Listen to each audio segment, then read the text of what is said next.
Welcome to my YouTube channel. இன்றைக்கி பார்க்க போகிற இந்த வீடியோவை நமக்கு யார் ஸ்பான்சர் பண்ணுறாங்கன்னா பைமோட் மொபைல் அப்ளிகேஷன்.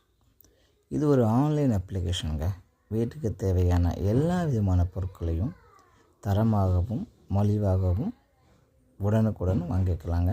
ட்ரை பண்ணி பாருங்கள். இன்றைக்கி நம்ம எதை பற்றி பார்க்க போகிறோம்னா பெனிஃபிட்ஸ் ஆஃப் ஃபாரஸ்ட். காடுங்க. காடுனாவே ஏகப்பட்ட நன்மை இந்த உலகத்துக்கே கொடுக்குதுங்க. இது தனி பர்சனுக்கு இல்லைங்க, இண்டிவிஜுவலுக்கு கிடையாது.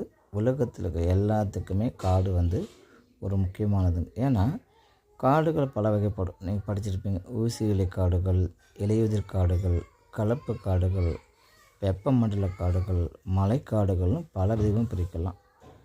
நம்ம தமிழர்களுக்கு எப்படி பிரித்தாங்கன்னா குறிஞ்சி, முல்லை, மருதம், நெய்தல், பாலைன்னு பிரித்தாங்க. தமிழுக்கு பல பேர் இருக்குங்க. காட்டுக்கு காள், கான், கானகம், அடவி, அரண், புறவம்னு சொல்லி பல அழகிய பேருக்களால் நம்ம காட்டை கூப்பிட்றோங்க. அப்படியேப்பட்ட காட்டை நம்ம ஏன் அழிக்கிறோம், எதனால் அழிக்கப்படுறோம் பார்த்தோம்னா மரம் வெட்டுறதுங்க, கால்நடை இருக்குது, சுரங்கம் பறிக்கிறதுக்கு, எண்ணெய் எடுக்கிறதுக்கு.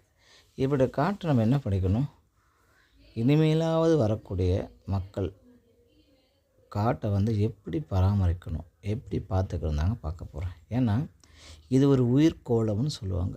காடு மட்டும் இல்லைன்னா இந்த உலகமே இயங்காது. ஏன்னா அவ்வளோ அரிய வகையான பல்வேறு வகையான நமக்கு இன்னும் பிரமிக்கக்கூடிய பல உயிரினங்கள் இந்த காட்டில் தாங்க இருக்குது.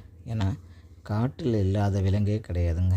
இது என்ன பண்ணுதுன்னா நம்ம தேவையில்லாத கொடுக்குற carbon di oxide, carbon monoxide, carbon எல்லாத்தையுமே அழகாக எடுத்துக்கிட்டு நம்ம சுவாசிக்கக்கூடிய அந்த ஆக்சிஜனை கொடுக்குதுங்க.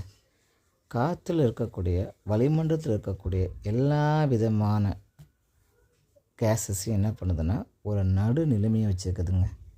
இந்த ஃபாரஸ்ட் மட்டும் இல்லைன்னா, இந்த காடு மட்டும் இல்லைன்னா உலகில் பல்விதமான பிரச்சனைகளை உருவாக்கும். ஏன்னா நம்ம சுவாசிக்கிறதுக்கு எது முக்கியங்க, காசு. இந்த காற்று மட்டும் இல்லைன்னா மனித வாழ்க்கையே ரொம்ப கேள்விக்குறியாகும். அப்படிப்பட்ட காற்றை சுத்தமாகவும் சுகாதாரமாகவும் நமக்கு என்ன மிஷின்ஸ் யூஸ் பண்ணாலும் கிடைக்காதுங்க. ஆனால் மரம் நடுறது மூலிமா, காட்டை வளர்க்குறது மூலிமா இதை நம்ம அடையலாங்க. அதனால் இன்றிலிருந்து எல்லாமே ஒரு குறிக்கோள் எடுத்துக்கலாங்க. புங்க மரம், வேப்ப மரம் போன்ற மரங்களை நட்டு மனுஷனை காப்பாற்றுவோம். வாழ்க வளமுடன்.